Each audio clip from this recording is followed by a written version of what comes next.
Hey, welcome to Ultimate Survival Tips. I'm David. Well, at SHOT Show, I had my eyes open for some new survival gear. So when I saw the survival grenade at the Rocky S2V booth, I knew I needed to take a look. So today we'll rip one of these puppies apart, take a look at what's inside. Then we'll go and try it out and see how useful this mini survival kit really is. And before we're all done, we'll talk about who the survival grenade is for and who should look for a different piece of kit. Let's get started. So with the growth of the survival extreme adventure market, Rocky Brands started Rocky S2V and are launching some remarkable high-end clothing and footwear innovations. So to go with many of their adventure clothing items as an everyday carry survival accessory, they came out with this pretty cool looking survival kit that they call the Survival Grenade, which is basically a few hard to improvise survival items wrapped in about 10 foot of paracord that can clip onto stuff with this consumer grade carabiner. It comes with this cardboard sleeve that houses a survival guide by Mountain Shepherd Wilderness Survival School. So when I took the survival grenade up on the mountain, it took me about 2 minutes to unravel it since it was pretty cold out. Here's what I found. We have these two sections of what seem to be high quality paracord with 5 yarns, each yarn easily separating into 3 smaller strands, which is cool. So the total length of usable cordage is anywhere from 10 feet if you keep the paracord together, 60 feet if you separate the yarns and use the outer casing, or up to 160 feet if you separate the yarns into strands, including the outer casing. For more information about basics of paracord, see my survival quick tip video called Paracord Basics. Now one thing I need to mention before I move on. Once you pull the survival grenade apart, there's no instructions for putting it back together. So this is a break glass and use contents in an emergency, or a one-use type of kit. Okay, now on the inside we have this mess of tin foil that's wrapped around the survival gear. Of course I tried to save the foil, but in cold weather, and as balled up as it was, saving the foil was difficult.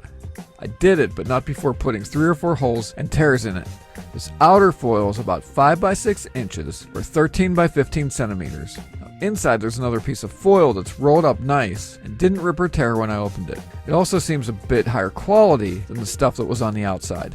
This piece is just shy of 12 by 12 inches or 30 by 30 centimeters. Of course, foil is good for many improvised tasks like cooking, a signal reflector, and stuff like forming it into a makeshift cup.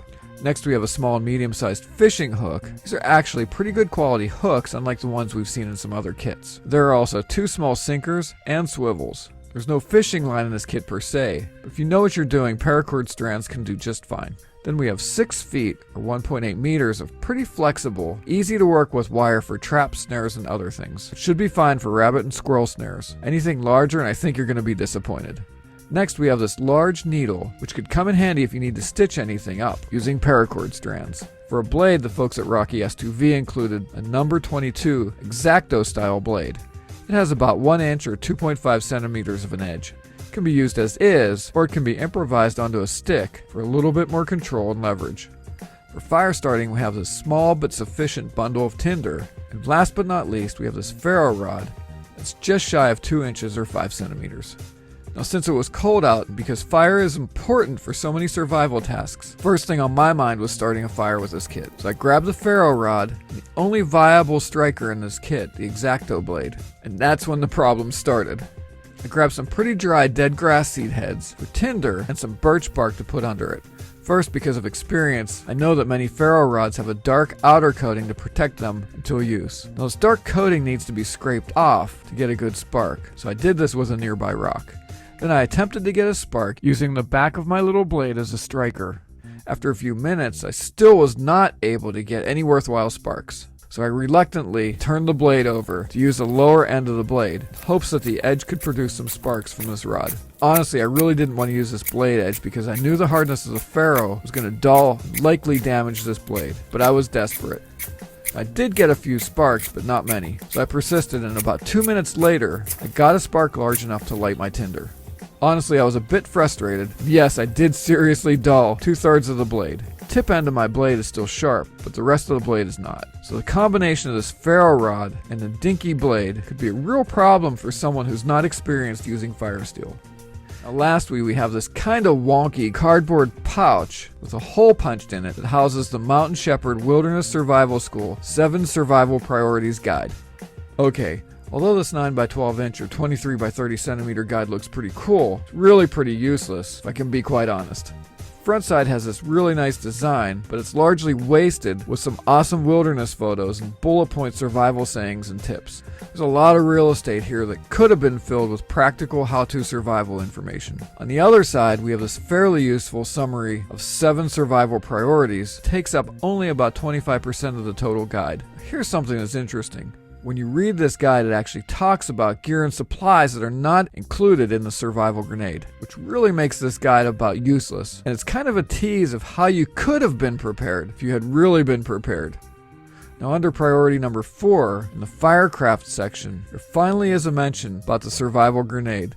But here's my biggest beef about this survival guide. It doesn't show you how to do anything to survive. It doesn't even tell you how to use the ferro rod to start a fire. This guide does talk about a lot of positive attitude and right mindset for survival stuff, but a positive mental attitude alone isn't going to keep you alive. All you have is the survival grenade when things go bad in the wilderness. So you're going to need some basic knowledge, and this guide totally fails at providing any practical help on that front.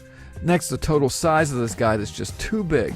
It travels in this stiff cardboard pouch that actually has a bigger footprint than the survival grenade itself. Plus, because it's cardboard, it's probably going to fall apart in the first rainstorm if it's clipped to the outside of your backpack.